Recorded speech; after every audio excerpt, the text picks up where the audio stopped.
안녕하십니까. 이 시간에는 나는 어떻게 만들어지는가 10번째 강의로 고정관념과 편견에 대한 이야기 나눠보도록 하겠습니다. 우리 사회에는 많은 고정관념과 편견이 있습니다. 성 역할, 인종, 민족, 지역, 그리고 직업에 대한 고정관념도 많이 있는데요. 흔히 운동선수는 머리가 나빠서 운동을 했을 것이다. 또는 여자는 음, 결혼하면 애를 가져야 된다. 또는 흑인은 게으를 것이다. 또 뚱뚱한 사람은 게으르고 많이 먹는다. 이런 여러 가지 고정관념들을 많이 가지고 있죠. 이러한 많은 고정관념들이 모두 잘못된 것이라고 이렇게 할 수는 없지만 잘못된 고정관념이 편견과 차별로 이어진다면 우리 사회는 건강하지 못할 것입니다. 이 시간에는 사회도식의 하나인 고정관념과 편견, 그리고 차별까지 이야기 나눠보도록 하겠습니다. 여러분이 혹시 시간이 되신다면 유튜브에서 보이지 않는 고릴라라는 걸 한번 검색어로 써보시고 보이지 않는 고릴라 실험을 한번 보시면 좋을 것 같은데요. 1999년 미국 심리학자인 다니엘 사이먼스는 학생을 두 팀으로 나눈 다음에 한 팀은 흰 옷을 그리고 다른 팀은 검은 옷을 입도록 하였습니다.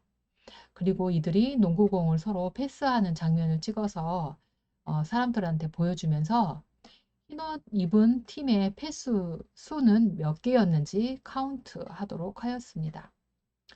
1분 정도의 영상을 보여준 뒤 사람들에게 패스 수가 아니라 동영상에 등장한 혹시 고릴라를 본 적이 있습니까? 라고 다소 황당한 질문을 던졌습니다.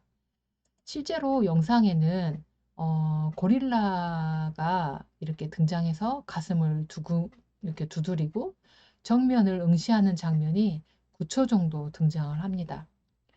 저도 제일 처음에 이 영상을 보았을 때 패스 수를 세느라고 고릴라를 보지를 못했었거든요. 실제로 50%의 사람들은 패스에 집중하느라고 이 고릴라를 보지 못했다고 대답하였습니다. 이는 한 가지에 집중을 하면 다른 것에는 보지 못하는 이런 사람들의 심리를 밝힌 연구인데요. 이처럼 명백하게 이렇게 보이는 고릴라를 사람들이 이렇게 보지 못하는 것은 심리학 속에서만 일어나는 일은 아닌 것 같습니다. 이렇게 사람들은 무언가에 몰입되어 있거나 주의를 빼앗겨 있으면 우리 안에 있는 그런 뚜렷한 대상도 인식하지 못하는 경우가 너무나 많이 있죠. 사회도식이라는 이제 제목을 붙여보았는데요. 첫 번째 그림이 무엇으로 보이나요? 이 그림의 제목은 루빈의 잔이라는 제목이 있는데요. 하얀 부분을 보면 잔으로 보입니다. 하지만 검은 부분을 보면 사람의 얼굴이 보이죠. 음, 이 이제 그 옆에 있는 그림도 한번 봐볼까요? 이 그림의 제목은 소녀와 할머니입니다. 여러분은 이 그림에서 소녀가 보이나요? 할머니로 보이나요? 이 그림을 소녀로 먼저 강하게 본 사람은 아무리 할머니를 설명해 주어도 할머니를 보지 못하는 경우도 제가 보았는데요. 이렇게 먼저 보이는 것이 그 사람의 틀로 작용을 하게 되어서 다른 것들을 보지 못하는 경우가 많이 발생합니다. 이러한 틀을 심리적인 도식이라고 하지요. 도식이라고 하는 것은 어떤 대상에 대해 이렇게 틀처럼 박혀 있는 신념을 도식이라고 합니다. 인지심리학에서 많이 사용하는 개념인데요. 심리도식, 정서도식, 자기도식, 사회도식 등 우리들은 많은 도식들을 가지고 살아갑니다. 이 시간에는 좀 사회도식에 대해서 좀 설명을 해보려고 하는데요. 사회도식이란 대상에 대한 지식, 지식들 간의 관계, 그리고 구체적인 사례들을 포함한 생각들의 이런 조직체로서 사람들이 그 상황을 파악하는 데 있어서 매우 중요한 기능을 담당합니다. 우리는 새로운 상황을 해석하거나 대처할 때 사회도식을 활용하여 상황을 파악하고 또 신속하게 대처하려고 하는 그런 모습을 사회도식이라고 합니다. 이와 같은 사회도식 도식은 고정관념과 편견도 사회도식의 한 부분으로 작용을 하는데요. 이러한 사회도식의 기능은 우리에게 회상을 쉽게 하도록 돕는 작용을 합니다. 도식과 부합되는 정보들 뿐만 아니라 도식과 모순되는 정보들까지도 회상을 용이하게 하는데요. 이는 도식과 무관한 정보는 기억하기 어렵다는 말과 같습니다. 요즘 미나리라는 영화가 대세인데요. 미나리는 이민의 경험이 있는 사람들에게는 이민자의 삶에 대한 도식이 있기 때문에 더 이민자한테는 이 영화에 감탄을 한다고 합니다. 하지만 그런 경험이 없는 사람은 아주 심플하고 밋밋한 영화로 받아들일 수 있는 거죠. 이러한 도식의 문제도 있는데요. 이러한 사회적 도식 처리는 장점과 단점을 모두 가지고 있습니다. 도식에 부합을 하면 이런 정보 처리는 자동적으로 이렇게 나타나서 실제의 내용을 이렇게 왜곡하거나 또 복잡한 것을 단순화시켜서 고정관념으로 이렇게 일어나게 됩니다. 이러한 도식과 관련한 재미있는 이야기가 있는데요. 담배를 좋아하는 신도가 신부에게 기도를 하면서 담배를 펴도 되냐라고 물었더니 신부는 단호하게 안 된다라고 이야기를 했습니다. 이를 지켜본 친구가 담배를 피면서 기도를 해도 되느냐라고 물어보라고 했대요. 그랬더니 신부님은 된다라고 이야기를 했죠. 이와 같은 이야기는 똑같은 행동의 단어 순서를 바꾸어 제시하였는데 전혀 다른 효과를 가져올 수 있음을 보여줍니다.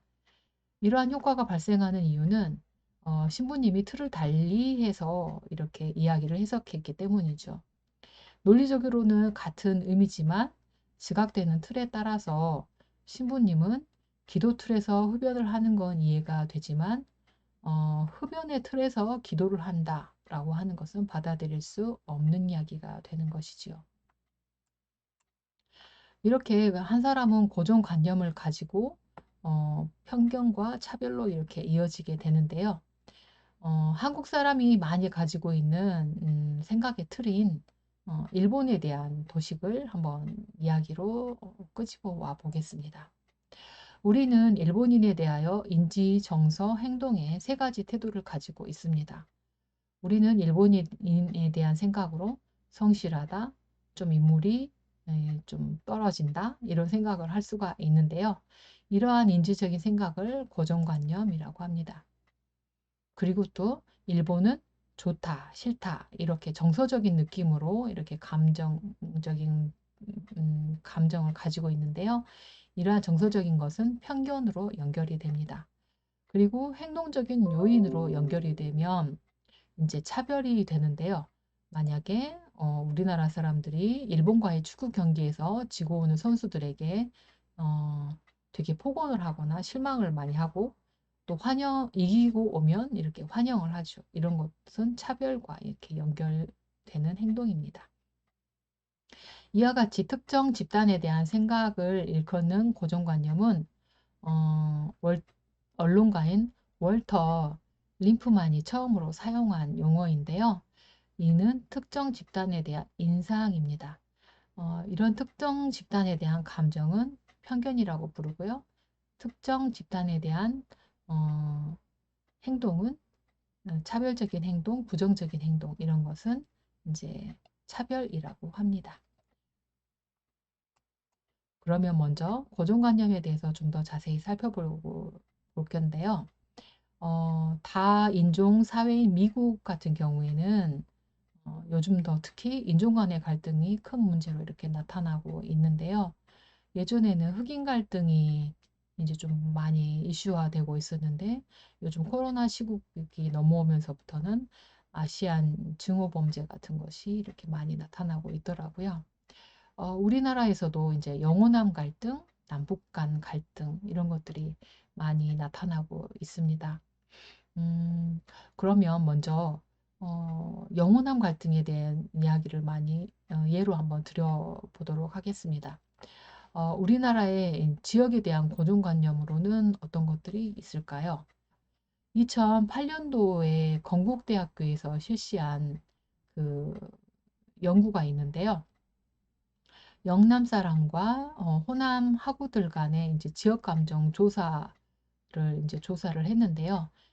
영남 지방의 학우들은 호남 지방 출신에 대해서 그리고 호남 지방 학우들은 영남 지방 출신에 대해서 부정적인 표현을 많이 썼다고 하네요. 물론 다른 지역 사람들 간에도 문제가 없는 것은 아니었지만 영남 지방과 호남 지방에 대한 표현은 더 두드러졌다고 합니다.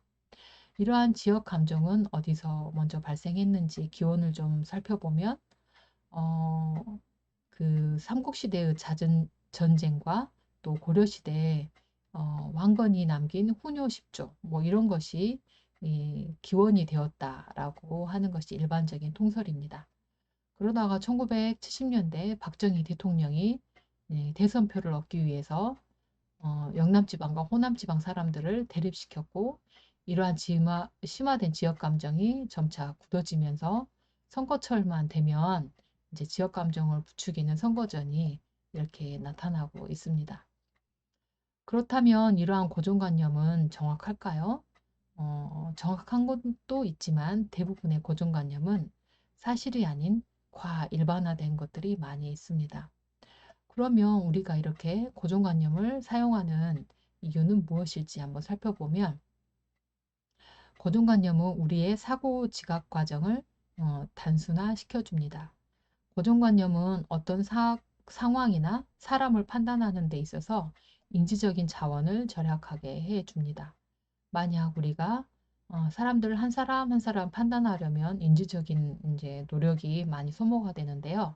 고정관념을 사용하면 그 단순한 정보만으로도 그 사람을 판단할 수가 있습니다.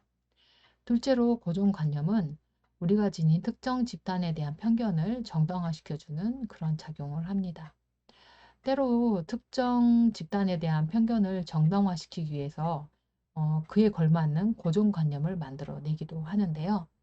고정관념은 특정 집단을 인간이 아닌 동물이나 해충에 비유함으로써 그 집단에 대한 차별과 공격을 정당화시켜 주기도 하는 거죠. 그리고 세 번째로 고정관념을 사용하는 세 번째 이유는 고정관념을 통해서 우리의 자존감을 높일 수 있기 때문입니다. 상대 집단에 대한 이런 부정적인 내용의 고정관념은 자기 집단을 우월하게 느끼도록 작용합니다. 실제로 상대 집단에 대해 느끼는 부정적인 고정관념은 만약에 예를 들어서 그 상대 집단이 야만적이고 게으르고 비도덕적이다라고 이렇게 판단 짓게 되면 그 다른 집단은 우리는 문명적이고 부지런하고 도덕적인 그런 집단이 되는 것이지요. 그래서 만약에 우리가 일본인에 대해서 반성할 줄 모르고 이익만 추구하는 경제적 동물이다 라고 이렇게 고정관념을 갖게 되면 우리는 반성할 줄도 알고 뭐 이익을 추구하는 그런 어, 민족은 아니다. 이런 게 자존감을 높이는 수단으로 사용되는 것이 되는 것이죠. 그러면 이러한 고정관념이 없어지지 않는 이유는 무엇일까요? 아까도 조금 설명해 드렸지만 이러한 고정관념을 사용하는 이유에 대해서 심리학자 타일러는 다음에 세 가지 이유를 설명하였습니다. 타일러는 인간을 인지적 구두쇠라고 표현을 하였습니다. 즉 사람들은 자신이 지닌 생각의 틀을 잘 바꾸려고 하지 않습니다. 이런 생각의 틀을 바꾸기 위해서는 많은 노력이 들기 때문입니다. 그래서 우리는 인지적인 구두쇠이기 때문에 그러한 인지적 노력에 투자를 하지 않으려고 하기 때문에 고정관념을 사용하는 것이지요. 두 번째는 자기 확증 편향 때문입니다. 사람들은 자신이 갖고 있는 고정관념과 일치되는 정보는 수용하고 그것과 불일치되는 정보는 예외로 간주를 하는 경향이 높습니다.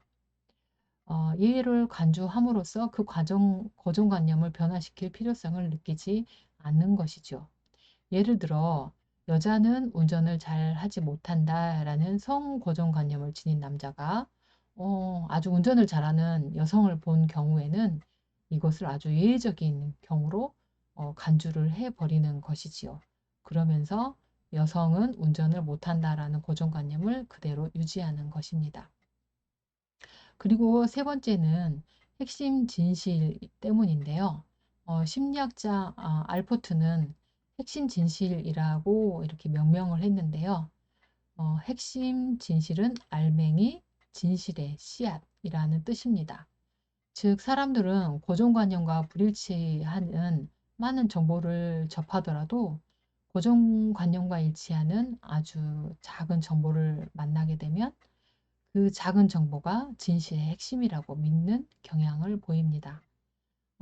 복숭아는 딱딱하다라는 고정관념이 있다고 한번 생각을 해볼게요. 그렇지만 잘 익은 복숭아는 말랑말랑하고 부드럽고 아주 맛이 있습니다. 우리가 그 복숭아를 다 먹을 때까지는 고정관념과 맞지 않지요. 하지만 그 복숭아를 다 먹고 나면 마지막에는 딱딱한 그 씨앗을 만나게 됩니다. 그래서 사람들은 어쩌다 한번 그 고정관념과 일치하는 그 사람을 만나게 되면 거봐, 언젠가는 그렇게 되었잖아 라고 하면서 자신의 핵심 진실을 이제 떠올리게 되는 것이지요. 그러면 고정관념과 이렇게 편견, 차별이 이렇게 연결되는 인지정서 행동으로 연결되는 것에 대해서 말씀드렸었는데요. 이번에는 특정 집단에 대한 태도 중 감정적인 요인과 요인인 편견에 대해서 말씀드리도록 하겠습니다. 편견이라는 것은 그 사람이 특정 집단에 소속되어 있다는 사실만으로도 그 사람에 대해 갖게 되는 부정적인 태도를 말합니다. 예를 들어 사람들은 되게 장애인, 동성애자, 흑인, 여성, 그리고 비만인에 대한 편견을 많이 가지고 있습니다.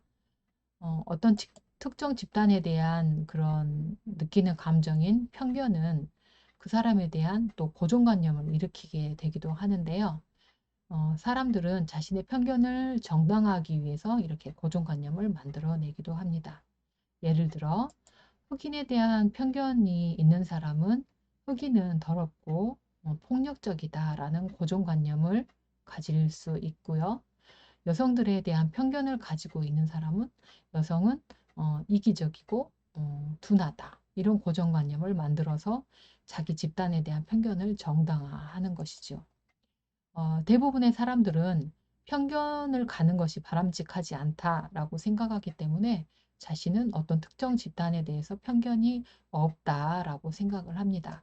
이처럼 평소에는 드러나지 않는 이러한 편견을 암묵적 편견이라고 하는데요. 이러한 암묵적 편견은 평소에는 드러나질 않지만 스트레스 상황이나 위급 상황 이럴 때는 이제 암묵적 편견이 이렇게 나타나게 되고 이러한 암묵적 편견은 차별 행동으로 나타나게 됩니다. 즉 숨어있던 편견이 위급 상황에서는 이렇게 활성화되는 것이지요. 명시적 편견이든 암묵적 편견이든 편견은 어떤 특정 집단에 대한 차별 행동으로 나타나게 됩니다.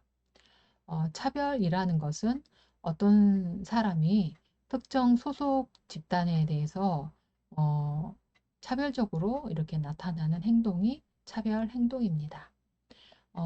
암묵적 편견이 차별 행동으로 나타났던 실제의 사례를 하나 소개를 해드리고 싶은데요. 여러분들 1992년에 LA 한인폭동 사건이 있었던 거, 흑인 폭동 사건이 있었던 것을 아마 잘 아실 건데요. 이것은 아주 단순한 사건이었어요.